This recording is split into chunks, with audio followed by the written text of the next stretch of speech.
Assalamualaikum warahmatullahi wabarakatuh. Waalaikumsalam warahmatullahi wabarakatuh. Bismillahirrahmanirrahim. Alhamdulillahi rabbil alamin. Wassalatu wassalamu ala ashrafil anbiya'i wal mursalin, Sayyidina wa maulana Muhammadin wa ala alihi wa sahbihi ajma'in, amma ba'du. Saudara-saudara hadirin, ma'asyiral muslimin rahimakumullah. Salah satu dari rukun iman yang 6 mengajarkan kepada kita untuk beriman dengan adanya hari akhirat. Hari yang dimulai dengan kehancuran alam ini, yang dalam istilah kerennya disebut the last day of the world, di mana air laut tumpah ke darat, planet-planet bertabrakan, gunung meletus, bumi gempa, lalu semua yang bernama hidup mati. Terjadilah kebangkitan setelah mati itu dalam kehidupan yang disebut kehidupan akhirat. Pada kehidupan akhirat itu Allah jelaskan dalam surah Abasa ayat 34, Yauma yafirrul mar'u min akhihi wa ummihi wa abihi wa sahibatihi wa banihi likulli imri'in minhum yawma idzin sya'nun yughni. Hari di mana setiap orang akan lari dari saudaranya, dari ibunya dan bapaknya, dari istrinya dan anak-anaknya. Setiap orang pada hari itu disibukkan oleh persoalannya sendiri-sendiri. Sehingga sangat boleh jadi hari itu orang tua tidak lagi sempat memikirkan anaknya. Seorang suami tidak lagi sempat memikirkan istrinya. Seorang teman pun tidak akan sempat memikirkan teman. Tiap orang sibuk dengan persoalannya sendiri-sendiri untuk mempertanggungjawabkan kegiatan hidupnya ketika di dunia ini. Dalam keadaan semacam itu, di mana orang disibukkan dengan persoalannya masing-masing, ada 7 golongan manusia yang mereka tenang-tenang saja. Orang lain bingung, mereka kalem. Orang lain kepanasan, mereka mendapat keteduhan. Siapa mereka? Inilah yang akan kita jadikan pembicaraan pada pertemuan kita kali ini. Bersumber dari sebuah hadis di mana bersabda Rasulullah sallallahu alaihi wasallam, Sab'atun yuzilluhumullahu yawma la zilla illa zilluh. Ada 7 golongan manusia, kata beliau, yang di akhirat nanti akan langsung mendapat perlindungan dari Allah. Padahal hari itu tidak ada lagi perlindungan selain perlindungan Allah. Sehingga lantaran Allah langsung yang melindungi mereka, maka mereka tidak merasakan lagi kepanasan akhirat. Mereka tidak lagi merasakan kebingungan. Mereka tidak lagi disibukkan oleh persoalan, lantaran mereka langsung dilindungi oleh Allah Subhanahu wa ta'ala. Siapa gerangan yang 7 orang ini? Marilah kita lihat satu persatu dengan harapan mudah-mudahan kita termasuk salah satu di dalamnya. Amin ya rabbal alamin. Manusia pertama yang langsung mendapat perlindungan dari Allah, kata Nabi, imamun adil, pemimpin yang adil. Siapa sih pemimpin itu dan apa artinya adil? Saudara hadirin, secara umum yang dinamakan adil ialah at-tawassut bainal amraini, Orang yang pandai mengambil sikap jalan tengah dari dua persoalan yang dihadapinya. Biasanya tidak berat ke kiri, juga tidak berat ke kanan. Itu yang disebut adil. Orang yang tidak hanya sekedar bisa menuntut kewajiban dari seseorang, tapi juga bisa memberikan hak kepada orang itu juga disebut adil. Lalu pemimpin itu siapa? Setiap kita adalah pemimpin. Yang besar kecilnya kepemimpinan kita bergantung kepada apa yang kita pimpin. Dan sudah barang tentu bahwa setiap pemimpin akan dimintakan pertanggungan jawab dari apa yang dipimpinnya. Seorang pemimpin yang adil, dia menaungi orang-orang yang dipimpinnya dalam kehidupan di dunia ini. Pantas kalau di akhirat nanti Allah langsung menaungi mereka. Oleh karena itu, pemimpin merupakan suatu amanah. Jabatan di samping dia merupakan amanah juga merupakan nikmat. Dan nikmat itu akan bergantung kepada pandai atau tidak kita mensyukurinya. Beberapa contoh dalam sejarah bisa kita lihat.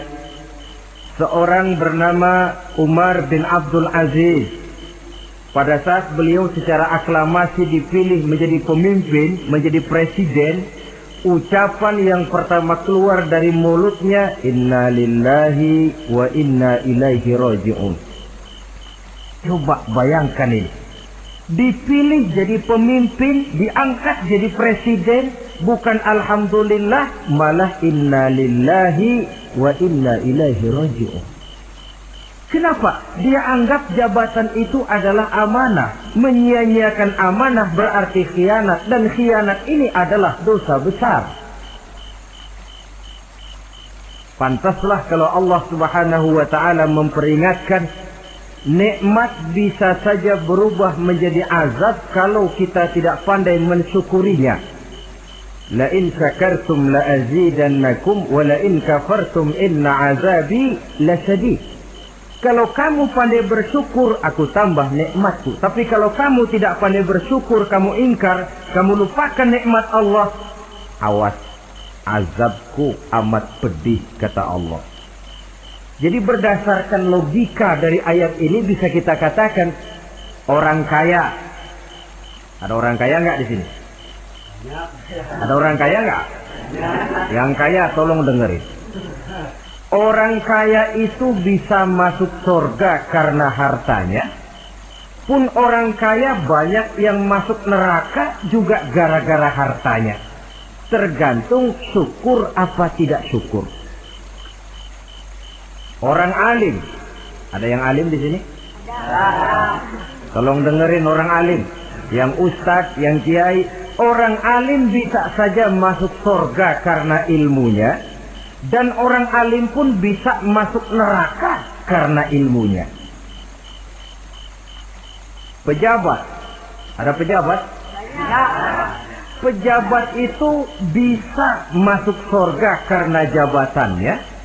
Pun pejabat itu bisa masuk neraka karena jabatannya. Bergantung syukur apa tidak.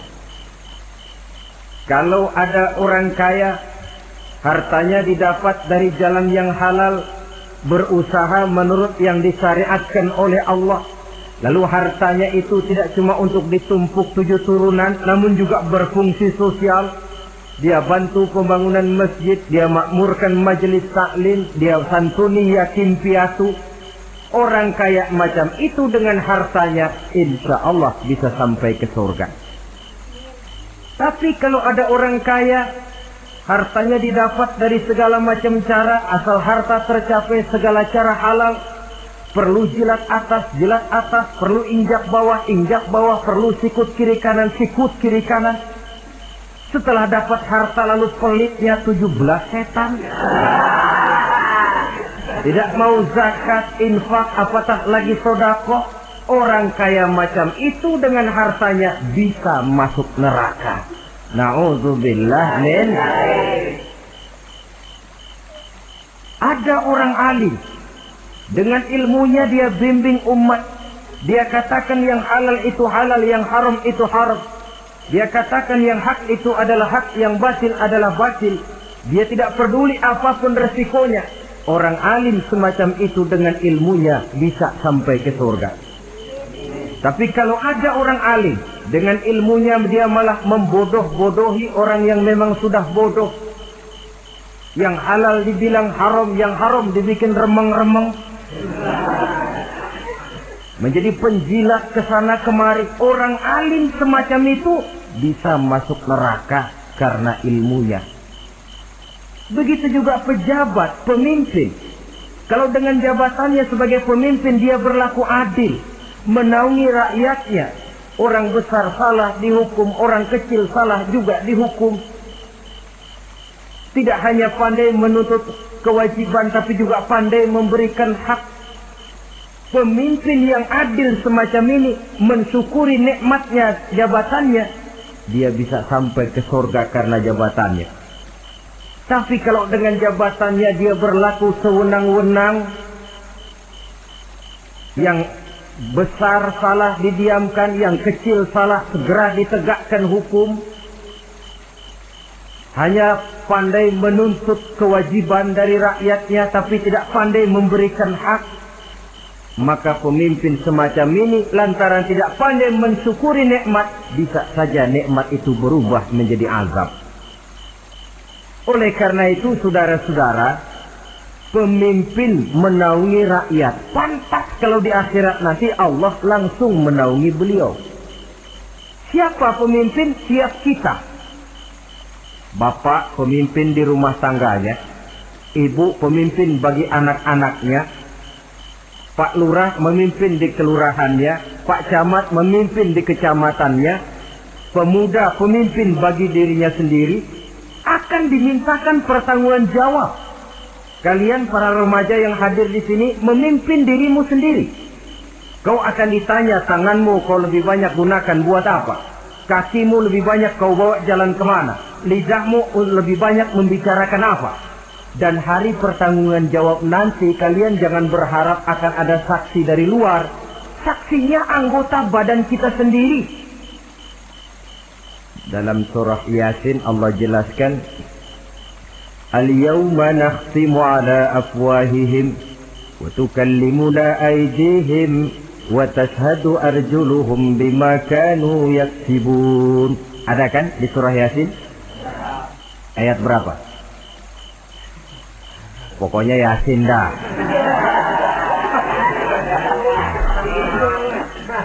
Daripada repot-repot, pokoknya Yasin gitu aja biar urusan lancar. Al-yawma nakhtimu ala afwahihim. Pada hari itu kami kunci mulut mereka. Jadi tidak pandai lagi mulut ini bicara. Wa tukallimuna aydihim. Tangan-tangan mereka yang akan bicara kepada kami. Wa tashhadu arjuluhum. Kaki mereka akan memberikan kesaksian bima kanu yaksibun, terhadap apa saja yang telah pernah mereka lakukan dalam kehidupan di dunia ini. Hari pertanggungan jawab. Oleh karena itu kalau kita memimpin diri sendiri, berlakulah adil kepada diri sendiri. Nah, lalu masalahnya memang kita mesti adil kepada siapa saja sih? Ada 3 hal pokok yang kita harus berlaku adil. Pertama, adil kepada Allah. Yang kedua, adil kepada sesama makhluk. Dan yang ketiga, adil kepada diri sendiri. Adil kepada Allah artinya apa? Mendahulukan hak Allah daripada kepentingan pribadi. Kalau sudah datang waktu sholat asar misalnya, walaupun sedang enaknya latihan voli, berhentilah dulu sebentar. Sholat kita adil kepada Allah.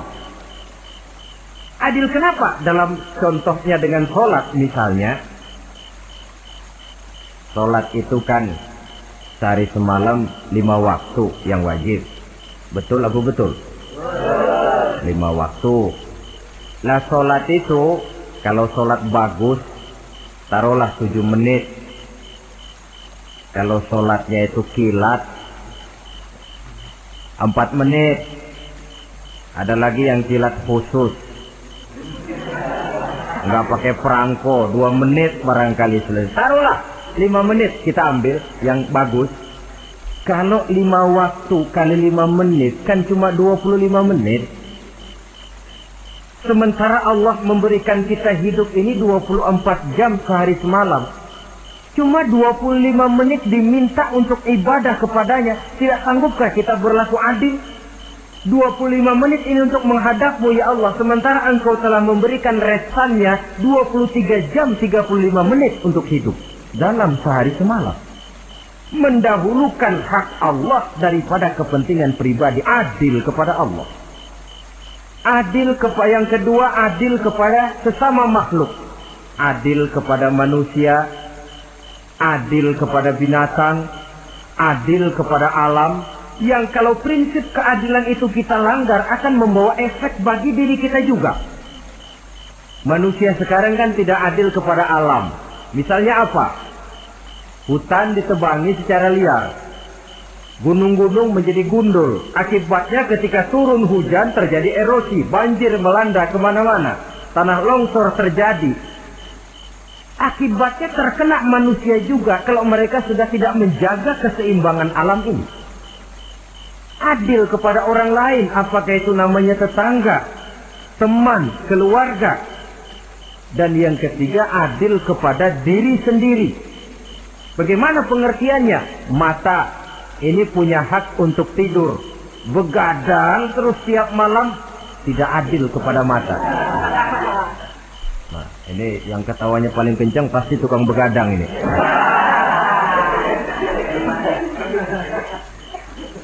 Perut ini punya hak untuk tidur. Puasa saja siang malam, mengurangi hak perut. Adil kepada diri sendiri. Untuk kehidupan yang akan datang di akhirat, pasti akan kita temui. Kita yakini keberadaannya. Yang oleh karena itu, kalau kebetulan kita ini adalah pemimpin, sekurang-kurangnya pemimpin bagi diri sendiri, marilah kita berusaha menjadi pemimpin yang adil. Supaya nanti di akhirat, Allah Subhanahu wa ta'ala memberikan perlindungan langsung kepada kita. Amin ya Rabbal Alamin. Ini yang pertama. Lalu yang kedua, orang yang akan langsung mendapat perlindungan dari Allah, syab nasha'a fi ibadatillah. Orang muda yang tekun beribadah kepada Allah. Anak muda yang rajin ibadah. Kenapa kok Nabi bilang anak muda, bukan orang tua? Apa orang tua yang rajin ibadah Allah enggak senang? Tentu Allah senang. Cuma Allah lebih senang lagi kalau ada anak muda yang rajin ibadah. Sebab apa? Kondisi psikologis. Kalau ada orang tua rajin ibadah itu mah pantas. Emang udah waktunya. Ada orang sembayangnya rajin, masuk masjid, masuk maghrib, keluar isya, malam tahajud, tahlilnya mantap. Umurnya berapa? 70. Enggak istimewa. Itu memang sudah mestinya. Lagian kalau sudah 70 masih bandel aja, kapan mau taubat? Tapi kalau ada anak muda, darahnya masih mengalir dengan panas, dia masih berusaha mencari bentuk-bentuk kepribadian dalam dirinya, dia masih mudah terpengaruh oleh lingkungan, tapi dia sanggup memblokir itu, disalurkannya di jalan Allah, dia tekun beribadah. Allah cinta betul pemuda semacam itu. Sehingga nanti di akhirat mereka langsung mendapat perlindungan dari Allah Subhanahu wa ta'ala. Selalu pembangunan yang mengarah kepada modernisasi diikuti dengan proses pergeseran nilai. Dalam kondisi semacam ini, kehidupan remaja pemuda yang masih mencari identitas dan pembentukan kepribadiannya mudah terpengaruh oleh hal-hal yang ada di sekelilingnya.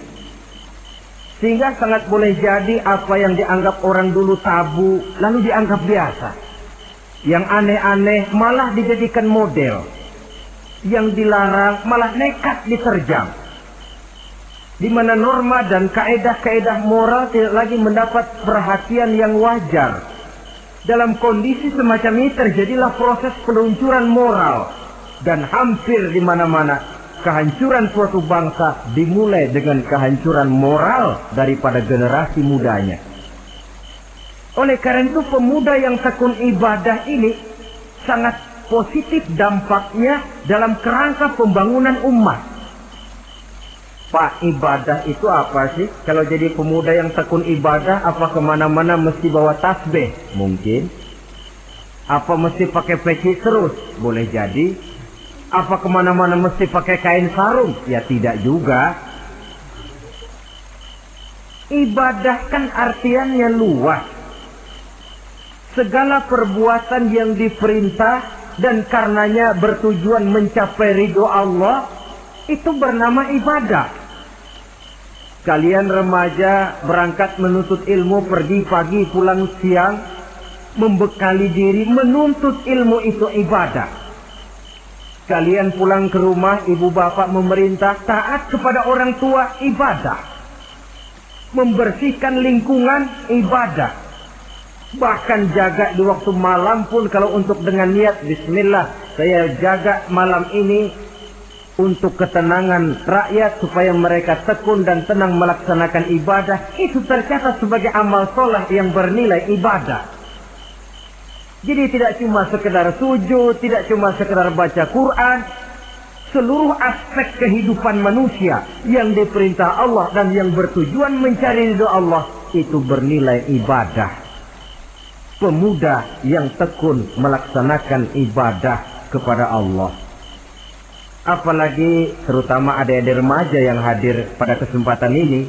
Masa muda itu masa yang paling indah memang. Sampai orang Kulon bilang, there is not delightful memorize. Ya Barat itu kan Kulon. Saya lebih senang pakai orang Kulon saja. There is not delightful memorize and then the youth moment. Bahwa tidak ada masa yang lebih indah selain masa muda. Tapi masa muda yang katanya indah itu sebentar. Sebentar sekali.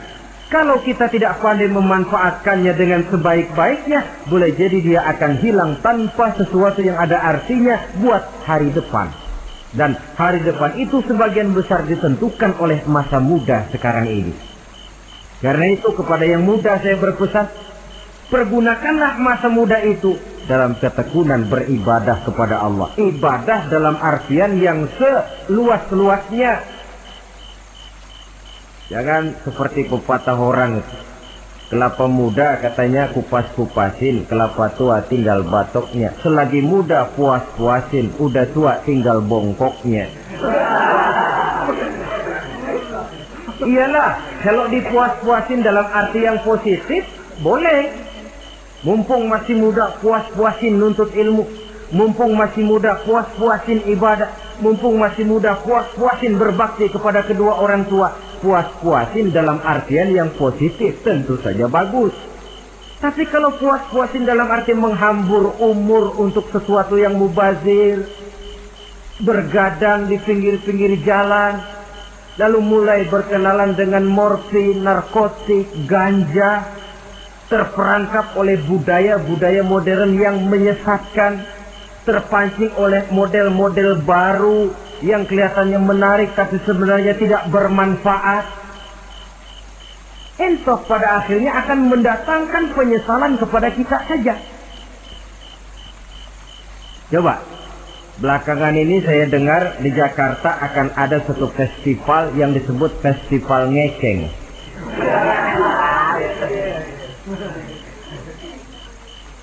Ngeceng ini kalau bahasa gampangnya nampang.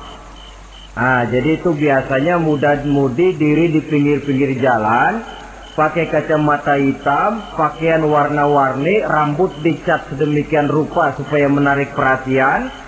Mereka diri di pinggir-pinggir jalan, nampang, istilah ngepopnya ngeceng katanya. Oh, ini mau diadakan festival Secara langsung atau tidak, festival ini kan mempopulerkan ngeceng jadinya. Yang tadinya orang awam nggak kenal, lantaran diangkat ke permukaan jadi terkenal. Kalau sudah terkenal lalu jadi mode. Kalau sudah jadi mode, latahan. Boleh jadi nanti akhirnya ngeceng masuk desa. Bukan cuma sekedar abri masuk desa, bukan cuma sekedar koran masuk desa, ngeceng pun bisa saja masuk desa.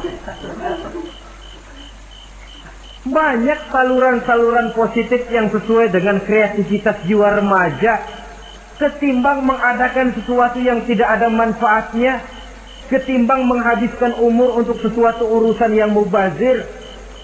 Sedangkan umur bukan jatah gratis tanpa batas waktu. Ada pertanggungan jawab. Umurmu kau habiskan di mana? Masa mudamu kau selesaikan di mana? Itu akan dimintakan pertanggungan jawab. Nah, pemuda yang tekun ibadah kepada Allah, dampak positifnya apa? Dia punya sandaran vertikal kepada Allah. Jiwanya besar, jiwanya mandiri. Dan ini yang kita perlukan. Pemuda yang siap jadi pelopor, bukan pengekor.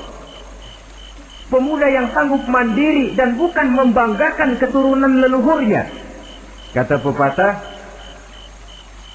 wa khairun nasi zu syarafin qadimin aqama li nafsihi syarafan jadida wa syarrun nasi zu khumulin idza fakhartahum zakarul jaduda.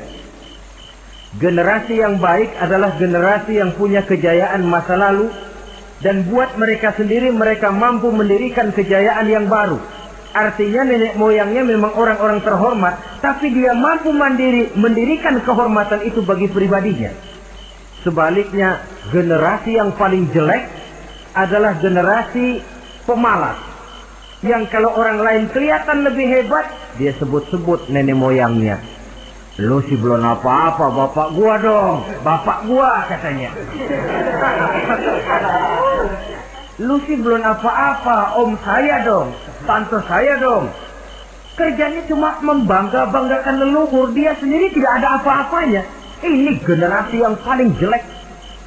Kalau orang kelihatan lebih hebat, dia sebut leluhurnya. Sementara dia sendiri nol nilainya, tanpa ditunjang oleh fasilitas leluhurnya. Pasukan pemuda mandiri macam ini yang kita perlu. Bukan sekedar pasukan pemuda oke bos, kulun nuwun, yes sir, yes man, kumaha juragan wae.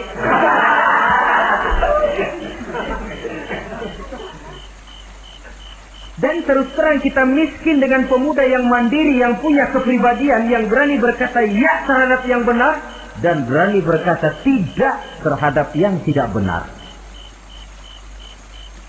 Dari mana ini didapat? Sandaran vertikal dalam bentuk ibadah kepada Allah akan memantapkan jiwa, membersihkan hati, sehingga dia akan berfungsi seperti radar. Sandaran vertikalnya cuma kepada Allah.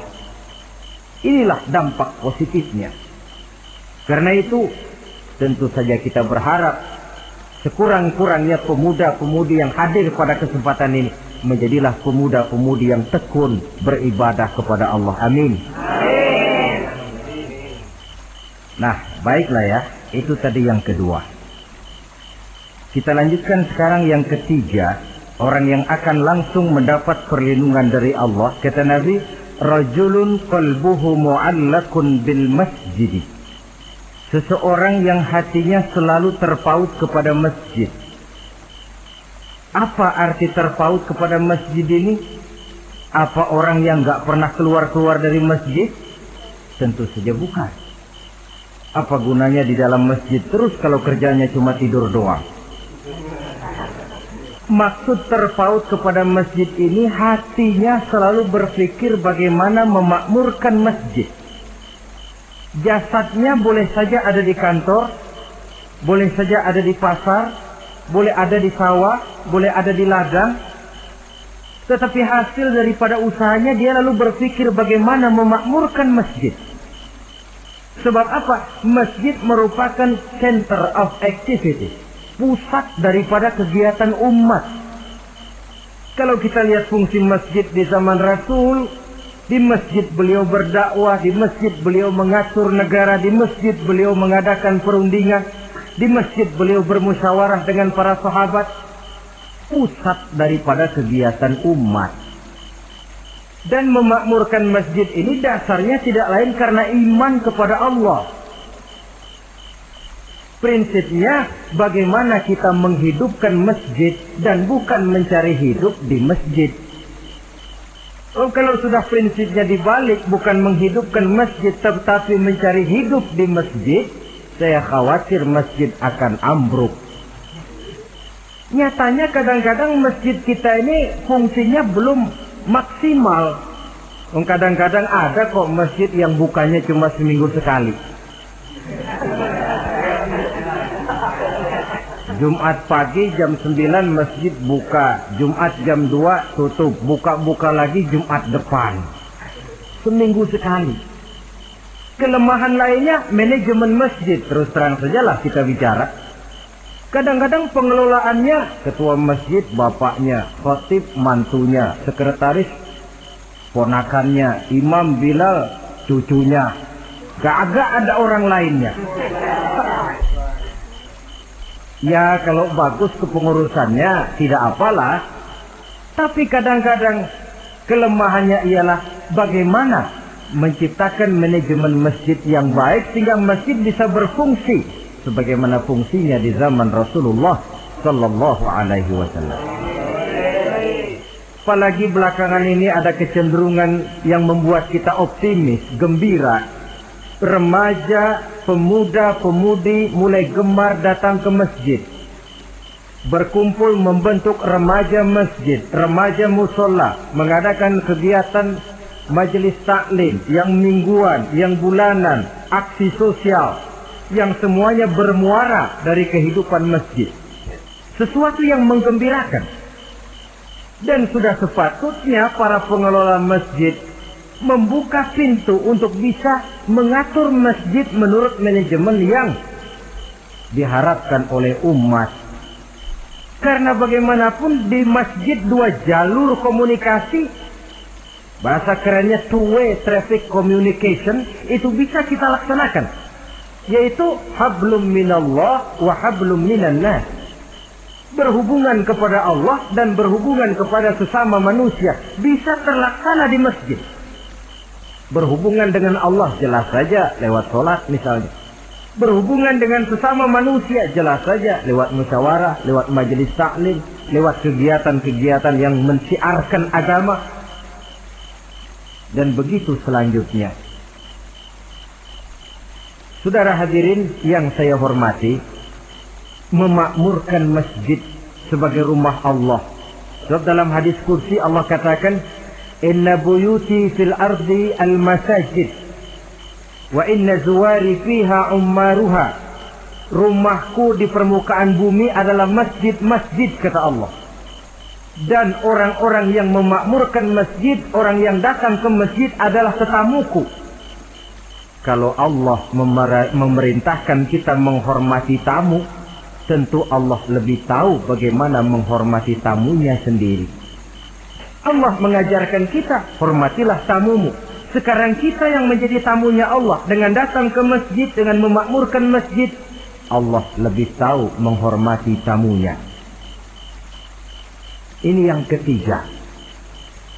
Yang keempat, hadirin, orang yang langsung mendapat perlindungan dari Allah itu rajulani tahabba fillahi ijtama'a alaihi wa tafarraqa alaihi. Dua orang yang menjalin persaudaraan, yang bertemu dan berpisah karena Allah, bersaudara karena Allah. Bukan karena orang punya pangkat tinggi lalu kita temani, bukan karena orang kaya lalu kita dekati, tetapi karena Allah. Kau di jalan Allah, mari kau saudara saya. Kau keluar dari jalan Allah, maaf sajalah, bawalah dirimu sendiri, saya akan membawa diri saya. Lebih baik sendiri daripada berteman jahat. Berdua memang lebih baik daripada sendiri, tapi sendiri lebih baik daripada berteman jahat. Maksudnya apa ini? Sederhana dalam benci, sederhana dalam cinta. Ukurannya Allah.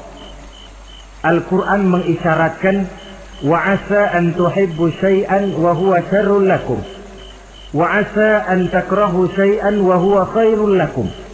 Sangat boleh jadi, kata Allah, kamu menyenangi sesuatu padahal akibatnya tidak baik bagi kamu. Dan sangat boleh jadi kamu membenci sesuatu padahal akibatnya baik bagi kamu. Nah, mari kita lihat. Kalau orang bersaudara cuma karena temannya itu punya pangkat tinggi, saya yakin kalau temannya pensiun, persaudaraannya akan selesai sampai di situ. Kalau kita mencari teman cuma karena dia kaya, satu saat dia jatuh bangkrut, jatuh miskin, persaudaraan akan selesai sampai di situ. Tapi kalau karena Allah yang bisa memisahkan kita apabila orang sudah keluar dari jalur yang diridhoi oleh Allah Subhanahu wa taala. Oleh karena itu, kepada semua hadirin, mari menjalin persaudaraan dalam bentuk ideal yang diajarkan oleh Islam, nilai persaudaraan yang diikat oleh akidah. Kalaupun harus benci, bencilah sederhana, tidak habis-habisan ngebenci orang.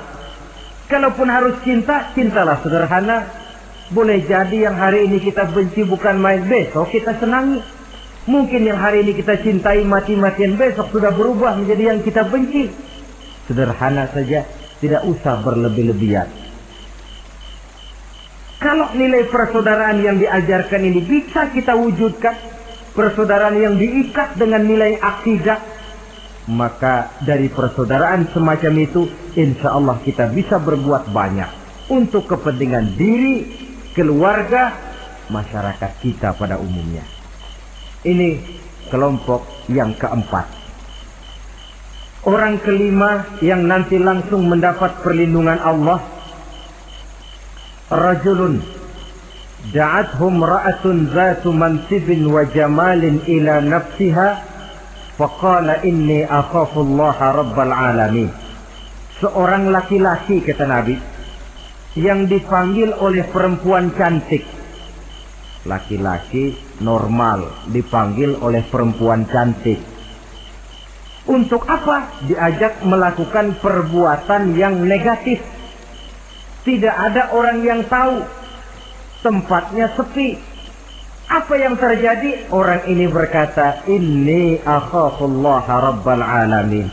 Maaf saja, saya takut kepada Allah.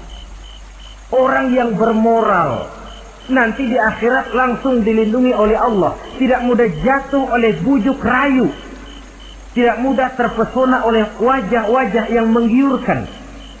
Seperti dalam sejarah yang terkenal itu Nabi Yusuf alaihi salam.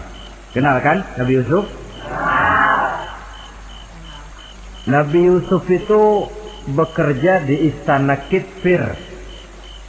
Kitfir ini punya istri namanya Zulaikha. Orangnya cantik. Diam-diam Zulaikha ini rupanya naksir sama Yusuf. Satu hari suaminya tidak ada di rumah, pintu dikunci-kunciin. Setelah pintu semua terkunci, dia panggil Nabi Yusuf, "Hai salah, Yusuf, sini." Kata Yusuf, "Mau ngapain?" "Pokoknya sini." "Iya, mau ngapain?"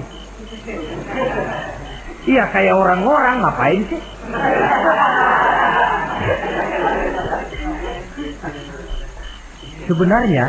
Sebenarnya ini Zulaikha senang kepada Yusuf, Yusuf pun demikian. Walaqad hammat bihi wa hamma biha. Zulaikha menyenangi Yusuf, Yusuf pun menyenangi Zulaikha. Tapi apa? Walaula an ra'a burhana rabbih. Andai kata Yusuf tidak melihat peringatan Tuhannya, letter S. Yusuf, ini bukan pekarangan ente, dilarang parkir di sini.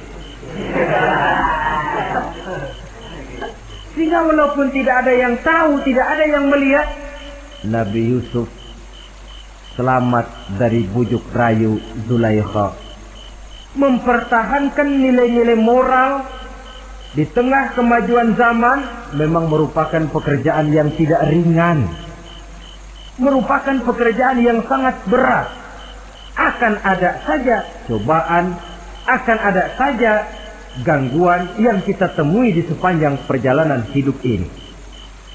Tapi sebaliknya, kalau orang sudah tidak lagi menjunjung moral yang tinggi, lalu hidup menurut selera sendiri-sendiri, ya kita lihatlah lahirnya kebudayaan kumpul kebo yang diawali dengan free sex yang mengarah kepada summon leven alias hidup bersama tanpa nikah. Memang sebabnya boleh jadi macam-macam. Mungkin karena broken home, nggak merasa diperhatikan di rumah, ibu bapak sibuk lalu anak mencari kesibukan sendiri. Mungkin karena tekanan ekonomi dalam kehidupan miskin, lalu ada yang menawarkan kerjaan, tidak taunya malah dilemparkan ke lembah hitam. Mungkin juga karena pengaruh pergaulan dari lingkungan baik-baik lalu berteman dengan yang tidak baik, hanyut di telan arus pergaulan. Mungkin juga pengaruh kebudayaan yang dia tonton, buku yang dia baca, film yang dia lihat, ikut mewarnai dan membentuk kepribadiannya. Tapi apapun alasannya, satu hal yang jelas, semuanya berangkat dari rapuhnya pegangan orang kepada nilai-nilai agama.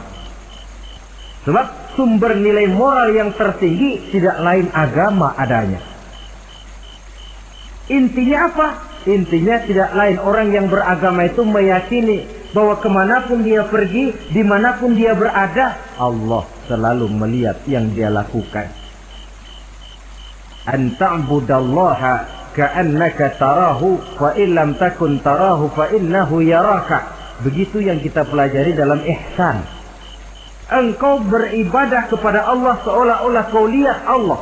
Kalaupun Allah tidak kau lihat, yakinlah Allah melihatmu. Jadi kalau saya sendiri, yang kedua itu Allah. Dibujuk rayu oleh cewek cakep, ayo dah bang, gak ada orang, kita cuma berdua. Dia bilang enggak, kita enggak berdua, bertiga. Berdua bang, bertiga. Yang ketiga siapa? Lu, gue, Allah, tiga.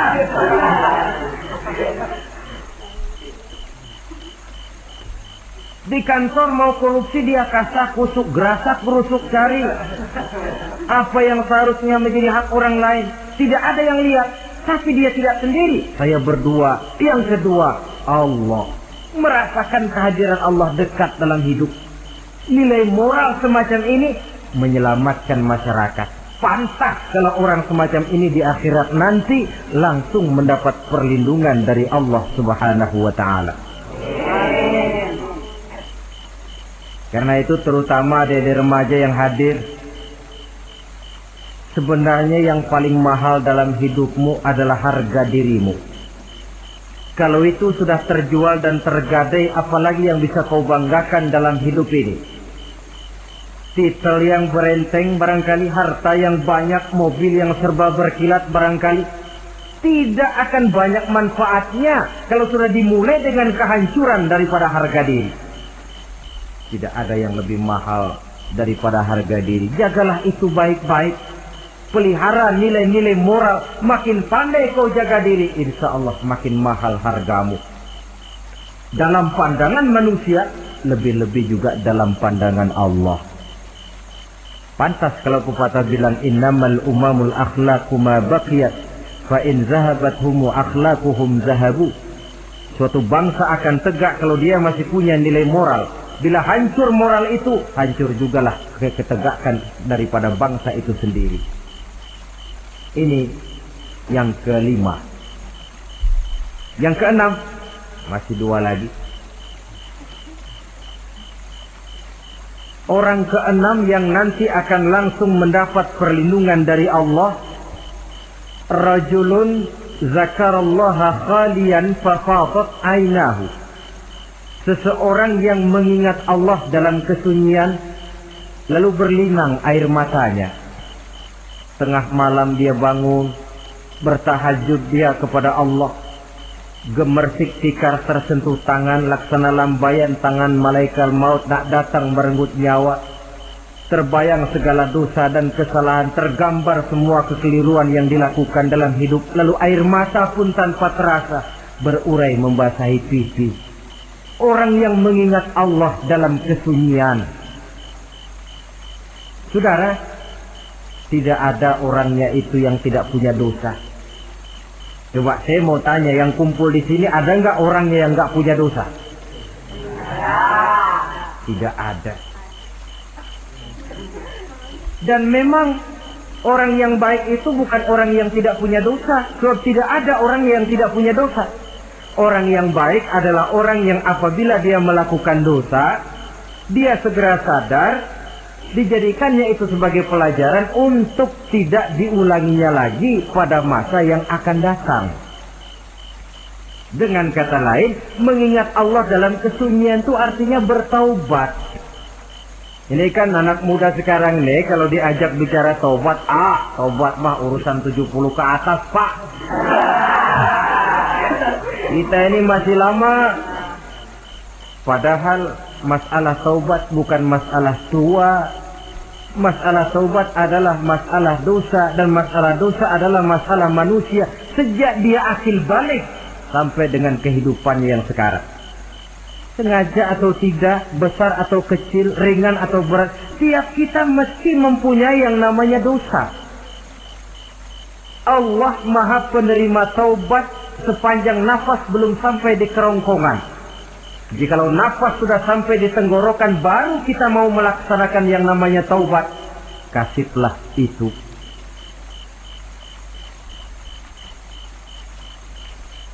Para ulama mengatakan, la saghair ma'al istimrar, wala kabair ma'al istighfar. Tidak ada dosa kecil kalau ditumpuk terus. Dan tidak ada dosa besar kalau diikuti dengan istighfar, permohonan ampun kepada Allah. Jadi jangan menganggap, ini dosa kecil, ini dosa kecil, ditumpuk-tumpuk, lah jadi gede juga. Tidak ada dosa yang kecil kalau dikerjakan terus-menerus. Dan tidak ada dosa yang besar kalau diiringi dengan istighfar. Dalam kehidupan ini, apabila dosa sudah bertumpuk, maksiat merajalela, munkarat menjadi jadi, Allah tidak akan segan-segan menurunkan azab. Azabnya itu bisa dalam bentuk bencana alam, banjir namanya, kebakaran merajalela namanya, gempa bumi namanya, bendungan pecah namanya, reaktor atom bocor namanya. Namanya boleh jadi macam-macam. Sebab apa? Al-Quran memberikan jaminan, wa ma kana Allahu liyu'adzibahum wa hum yastaghfirun. Allah tidak akan menurunkan azab selama di tengah masyarakat manusia masih banyak orang yang istighfar kepada Allah. Jadi hakikatnya kita ini berhutang jasa kepada orang yang rajin sujud, rajin mohon ampun kepada Allah. Lantaran mereka barangkali azab tidak diturunkan oleh Allah. Kalau melihat banyaknya sudah munkarat dan maksiat, mengingat Allah dalam kesunyian, tengah malam, waktu yang mustajabah, terutama sepertiga malam yang akhir, situasinya lain. Gak percaya boleh coba, nyoba kan gak bayar. Coba kalian bangun tengah malam, tahajud, kalian akan menemukan satu suasana yang lain daripada misalnya kalau kalian sembahyang zuhur tengah hari panas terik di tengah banyak orang. Hati bergetar. Segala kekeliruan yang pernah kita kerjakan lalu terbayang, dan air mata tanpa terasa, tanpa diundang bahkan berurai membasahi pipi. Ya Allah, alangkah nikmatnya suasana macam itu. Menciptakan perasaan dekat dengan Allah. Terwujud kedamaian batin. Dan ini yang banyak dicari orang sekarang, yang kadang-kadang karena terlalu ingin mencari kedamaian lalu keliru jalan. Yang bertapa di goa-goa katanya nyepi dari kehidupan manusia, memencilkan diri dengan cara-cara yang mereka atur sendiri. Tidak macam itu. Quran punya resep. Ala inna bi dzikrillahi tatmainnul qulub. Ketahuilah, dengan banyak mengingat Allah, hati menjadi tenang, jiwa menjadi lapang, pikiran menjadi damai. Ini resep Islam untuk mencapai ketenangan jiwa. Mengingat Allah dalam kesunyian. Saudara hadirin yang saya hormati, ini aspek daripada ibadah. Jadi dengan kata lain, masalah mengingat Allah dalam kesunyian, mengingat dosa, bukan urusan orang tua, tapi masalah manusia. Siapapun adanya, sejak dia akil balik, mesti entah kecil besar, entah sedikit entah banyak, ada kesalahan yang dilakukannya. Karena itu, kalau kita masih diberikan kesempatan untuk hidup, artinya Allah masih memberikan kesempatan kepada kita untuk memperbaiki diri. Nanti kalau sudah sangkakala ditiup, alam hancur seperti yang saya jelaskan di awal tadi, sudah tidak sempat lagi, yang tinggal menyesal. Ada yang meratap lalu berkata, ya laitani kuntu turaba, dalam Quran. Aduh, andai kata kita bisa balik jadi tanah aja dah dulunya, jangan jadi orang. Kalau dulu kita tetap jadi tanah mah nggak tanggung jawab apa-apa. Dijadiin orang sekarang mesti tanggung jawab, bagaimana ini? Bingung. Ada yang berkata, ma aghna anni maliya halka anni sultaniyah. Ternyata harta yang saya bangga-banggakan tidak mau manfaat hari ini. Ternyata jabatan yang pernah saya duduki malah merusak saya hari ini. Tinggal lagi penyesalan karena kelalaian memanfaatkan waktu hidup dalam kehidupan di dunia ini. Karena itu pandai-pandailah membagi orientasi. Ada saatnya kita sibuk tenggelam dalam berbagai urusan dunia, lain saat tenggelam dalam kefanaan dan kesunyian, membekali diri untuk kehidupan akhirat nanti. Sebentar meninggalkan dunia, rekes kepada Allah, mi'raj, naik menghadap Allah, supaya terwujud keseimbangan untuk mencapai fid dunia hasanah wa fil akhirati, kebahagiaan dan kebaikan di dunia maupun di akhirat nanti. Inilah golongan yang keenam, orang yang langsung mendapat perlindungan Allah, yang mengingat Allah dalam kesunyian. Yang ketujuh, yang terakhir, orang yang langsung mendapat perlindungan dari Allah di akhirat nanti, rajulun tasaddaqa bi sadaqatin fa akhfaha hatta la ta'lama shimaluhu ma tunfiqu yaminuhu. Seseorang yang bersedekah, lalu dia ikhlas dengan sedekahnya sehingga tangan kirinya tidak tahu apa yang diberikan oleh tangan kanannya. Orang yang pemurah, orang yang menyadari bahwa apapun yang dia punya dalam hidup ini cuma sekedar titipan. Fungsinya lalu seperti keran, menyimpan air tapi untuk disalurkan lagi kepada orang yang memang memerlukannya. Alangkah nikmatnya kalau Allah memberikan kepercayaan kepada kita untuk menjadi penyalur, distributor rezeki. Kalau kita ingat kemari, berpikir ke sini, kita tidak akan sayang lagi. Enak saja yang peras keringat banting tulang cari rezeki saya, sampean datang-datang mau minta. Loh, mungkin rezeki dia tapi lewat tangan kita. Satu kehormatan dari Allah kalau kita dijadikan seperti keran, menyimpan air tapi tidak untuk dirinya sendiri, disalurkannya kepada orang-orang yang memang memerlukannya. Tidak ada orang jatuh bangkrut lantaran bersikap pemurah, dan tidak ada orang jadi kaya raya lantaran dia bakhil atau pelit bin kikir alias medit.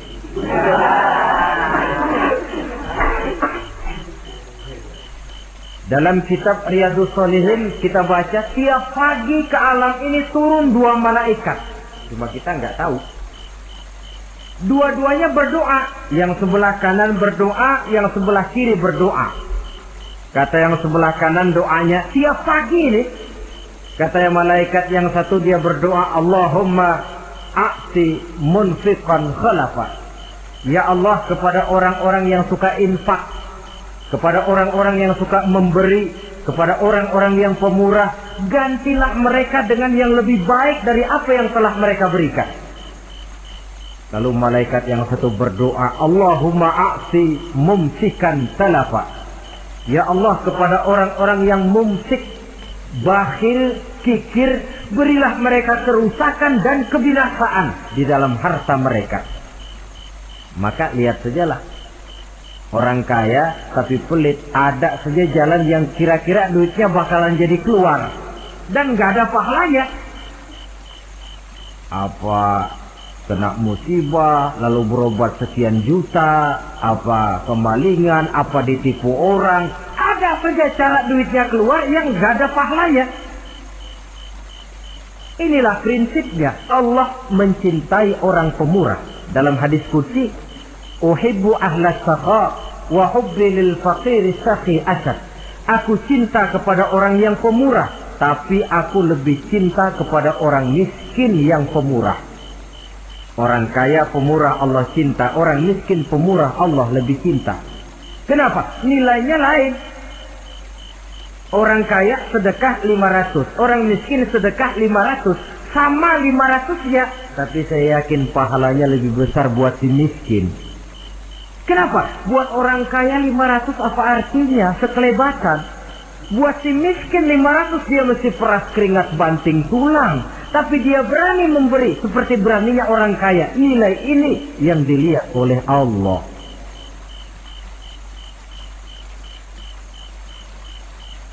Islam mengakui hak milik pribadi, tapi harus berfungsi sosial. Di dalam harta yang kita miliki itu ada haknya masjid, ada haknya yatim, ada haknya madrasah. Dan Allah Subhanahu wa ta'ala bisa, saya katakan di awal tadi, merubah nikmat menjadi azab kalau kita tidak pandai mensyukurinya. Bersyukur kalau diberikan harta artinya mempergunakan harta itu sesuai dengan kehendak yang memberinya. Allah memberikan harta kepada kita. Apa yang Allah kehendaki? Supaya harta itu berfungsi sosial. Milik pribadi silakan, tapi berfungsi sosial dalam kehidupan. Kita terus terang saja, umat Islam ini bukan tidak punya potensi, tapi tidak pandai menginventarisir potensi. Apa tidak ada orang Islam yang kaya? Banyak. Yang belum banyak yang mau berbuat atas nama dan untuk kepentingan agamanya. Kalau buat pribadinya berani bukan main. Itulah yang sering diungkapkan orang, pembangunan pesantren terlunta, ya, asrama yatim piatu tidak terurus. Ada orang membangun masjid, meletakkan batu pertama sekaligus jadi batu terakhir. Setelah itu la yamutu wa la yahya, mau dibilang hidup tidak kelihatan geraknya, mau dibilang mati pun tidak ketahuan kuburannya. Kurangnya kesadaran akan arti amanah dan titipan dari Allah. Lahirlah korun-korun abad 20. Kalian tahu sejarah korun? Saking kayanya korun, kunci gudang hartanya itu saja onta yang bawa. Itu baru kunci itu. Onta yang bawa. Ketika orang tanya, anna laka hadza ya korun, hartamu begini banyak, dari mana kau dapat korun? Ya saya usaha, tidak ada hubungannya sama Tuhan, katanya. Apa yang terjadi? Lantaran kekurang ajarannya melupakan nikmat, korun dan seluruh harta bendanya ditenggelamkan Allah oleh gempa bumi. Makanya orang sekarang kalau dia macul ketemu harta, apa katanya? Gue dapat harta karun. Peninggalan si korun itu barangkali dahulunya. Saudara-saudara, oleh karena itu, kalau kita oleh Allah diberikan amanah berupa harta, pandailah bersyukur dan jadilah orang yang ikhlas dalam bersedekah. Nah, inilah pertemuan kita pada kali ini. Walaupun singkat, mudah-mudahan sekali lagi kita termasuk salah satu di antara 7 golongan yang di akhirat nanti langsung mendapat perlindungan dari Allah. Terima kasih banyak atas segala perhatian. Mohon maaf atas segala kekurangan. Usikum wa nafsi bitaqwallah. Wassalamualaikum warahmatullahi wabarakatuh.